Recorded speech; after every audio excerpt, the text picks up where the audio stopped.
En aquel tiempo, Juan, que había oído en la cárcel las obras del Mesías, mandó a sus discípulos a preguntarle: ¿eres tú el que ha de venir o tenemos que esperar a otro? Jesús les respondió: id a anunciar a Juan lo que estáis viendo y oyendo. Los ciegos ven, los cojos andan, los leprosos quedan limpios y los sordos oyen.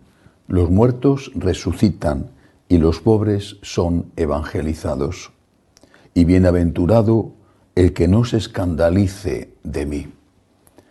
Al irse ellos, Jesús se puso a hablar a la gente sobre Juan. ¿Qué salisteis a contemplar en el desierto? ¿Una caña sacudida por el viento? ¿O qué salisteis a ver? ¿Un hombre vestido de lujo?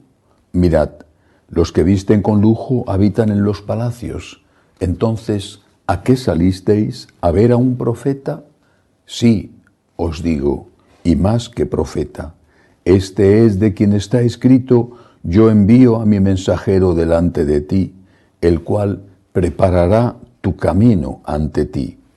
En verdad os digo que no ha nacido de mujer uno más grande que Juan el Bautista, aunque el más pequeño en el reino de los cielos es más grande que él. Palabra del Señor. Gloria a ti, Señor Jesús. Como siempre, la palabra de Dios es tan rica en enseñanzas que prácticamente cada texto daría lugar para una enorme cantidad de reflexiones. Pero también es verdad que no solo no hay tiempo, sino que hay que intentar aplicar la palabra de Dios al tiempo presente, aunque cada uno naturalmente se la debe de aplicar a su circunstancia, a su tiempo presente. Dos cosas quiero destacar de este fragmento de hoy. La primera, esta respuesta de Jesús a los discípulos de Juan, que le interrogan si él es el Mesías. Está haciendo una cita del Antiguo Testamento, está hablando de los milagros que él hace como una prueba de su divinidad, una prueba de que Dios está respaldando su enseñanza, sobre todo su enseñanza principal, que él es Dios. Y dice que los ciegos ven, los cojos andan, todo eso lo estaban viendo porque eran los milagros que hacía. Pero termina diciendo algo que no era tan fácil de ver como un milagro, y sin embargo era para Jesús una señal de su divinidad. Los pobres son evangelizados. ¿Por qué? Porque quizá la atención se dedicaba sobre todo, quizá a veces únicamente, a los ricos. Pero a mí la palabra y el concepto de pobre no me parece que deba de reducirse al tema económico, como si no fuera importante evangelizar a todos, pobres y ricos. Pobre es el que sufre, ese es pobre. Por supuesto, una parte de los pobres son los que no tienen para comer, pero pobre es el que sufre. Ahora, esta traducción de los pobres son evangelizados es una traducción que quizá porque nos hemos acostumbrado a la palabra evangelizar no adquiere todo su verdadero sentido. Hay otra traducción que me gusta más. Dice: a los pobres se les anuncia la buena noticia. Evangelio significa buena noticia. Evangelizar es anunciar la buena noticia. ¿Qué significa buena noticia para los pobres, para los que sufren? ¿Qué significa? Bueno, en una visión meramente humanista, horizontal, digamos, incluso materialista, buena noticia es: si tienes un cáncer, que se te cura. Si no tienes dinero, que te lo dan. Si no tienes trabajo, que te lo dan. Eso son buenas noticias. Y así podíamos seguir. Buena noticia es que acabe la dictadura en tu país. Maravillosa noticia. Buena noticia es que no haya corrupción. Extraordinaria noticia. Bien, pero al final son buenas noticias, importantes, excelentes buenas noticias, pero al final son buenas noticias pasajeras siempre. ¿Por qué? Porque tu salud, naturalmente, aunque te cures de esa enfermedad que te está haciendo sufrir, tu salud más pronto o más tarde va a empeorar o va a volver a empeorar. Porque tu trabajo o tu país o tu familia aunque salgan del problema que tienen y que te está haciendo sufrir, más pronto o más tarde volverán a tener otros problemas. Es decir, las buenas noticias materiales son buenas noticias siempre relativas. A veces incluso haber podido conseguir eso que soñabas te produce decepción porque no es para tanto, o te produce algo negativo porque no das gracias y lo estropeas porque no lo dedicas a Dios. ¿A qué buena noticia se refiere Jesús? ¿Cuál es la gran, yo diría que la única que merece ser llamada así, buena noticia? ¿Qué es lo que nos anuncia el Señor? ¿Qué es lo que a mí me llena de esperanza? La gran, única, buena noticia consiste en decirte que hay vida eterna y que Dios perdona tus pecados. Esta es la buena noticia, y esto se lo dice al Señor a todo el que sufre. Tú estás sufriendo, mira, el Señor a veces te curará de la enfermedad, otras veces no. Tú tienes un problema económico, el Señor a veces hará el milagro de que ese problema se resuelva con una obra de caridad, con un trabajo, y otras veces no. Pero para ti que sufres, para ti que lloras, para ti que lo estás pasando mal, o para ti que no lo estás pasando mal, aunque yo creo que todo el mundo tiene siempre algo que le hace sufrir, para ti, estés como estés, la buena noticia es: hay vida eterna.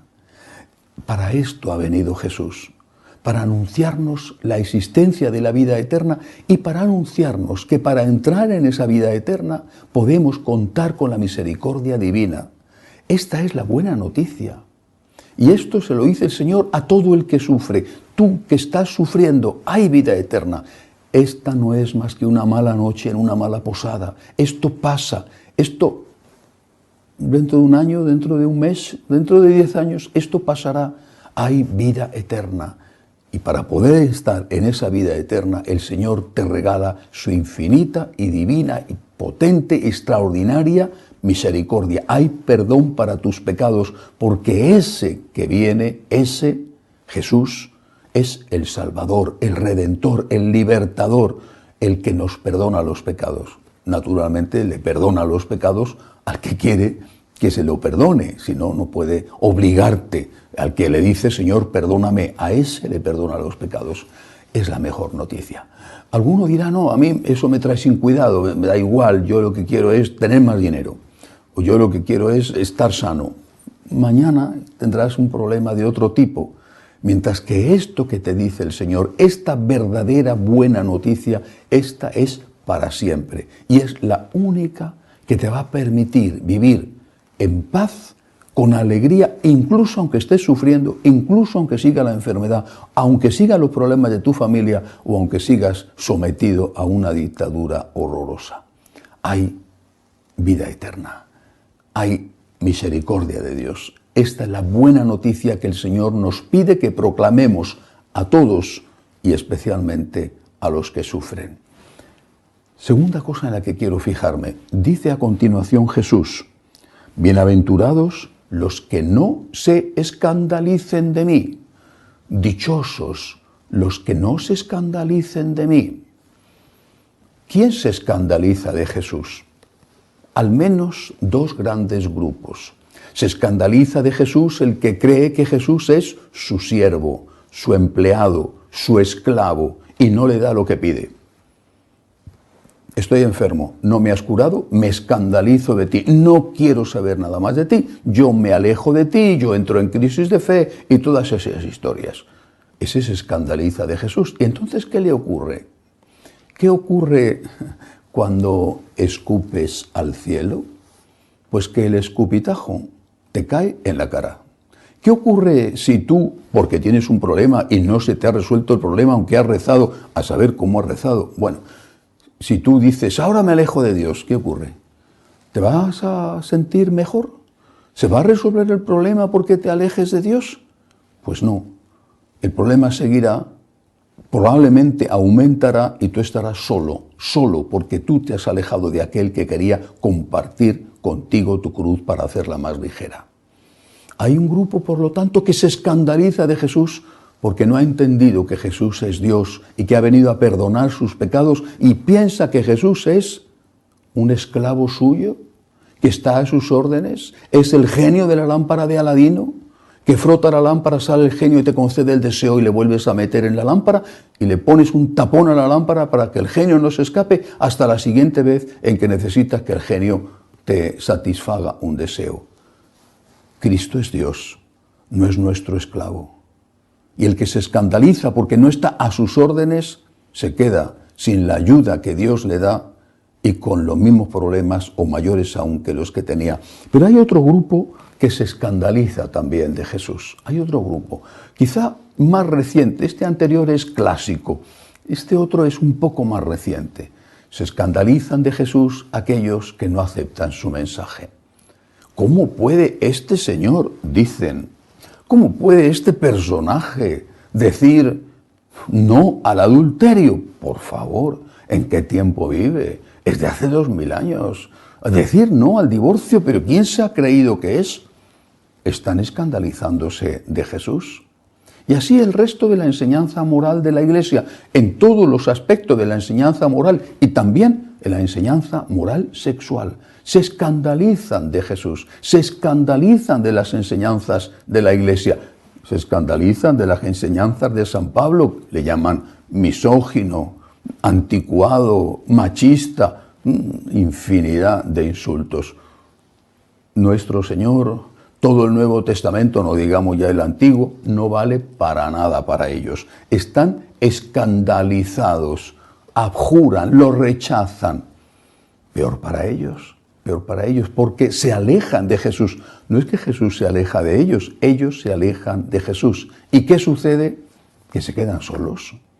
Lo mismo el que se escandaliza porque no le ha satisfecho sus deseos, el que se escandaliza porque dice cosas que no le gusta oír, el que se escandaliza porque el Señor le pide cosas que le cuesta trabajo practicar y en lugar de decir, Señor, soy un pobre pecador, ayúdame, perdóname, dame la fuerza para volver a empezar, para estar un día y otro empezando continuamente. En lugar de hacer eso, que es la postura del publicano humilde, se presentan como fariseos que se ponen detrás y dicen, yo no soy un pecador, simplemente porque han borrado el concepto de pecado. Se han escandalizado de Cristo. Así pues, de nuevo, hay esperanza. La gran noticia, la evangelización, la única noticia que merece el nombre de gran noticia es, hay vida eterna, hay esperanza, hay misericordia por parte de Dios. Y después, yo no quiero escandalizarme de Jesús. Que se escandalicen ellos. Yo no me escandalizo de Cristo. Cristo es Dios y yo no soy Dios.